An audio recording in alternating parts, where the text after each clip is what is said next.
স্বামীকে অবজ্ঞার না করি গো,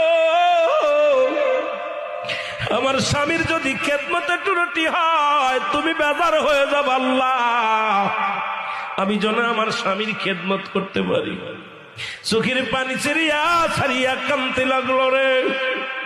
এই মুসলমান স্বামীকে বলে, স্বামী রে আপনি তাঁবুর মধ্যে থাকেন, আমি যাই গ্রামে যে কিছু আনতে পারি কিনা। স্বামীকে ওই তাঁবুর মধ্যে রেখে কুড়ে ঘরের মধ্যে রেখে গ্রামে যায় কাজ করতে।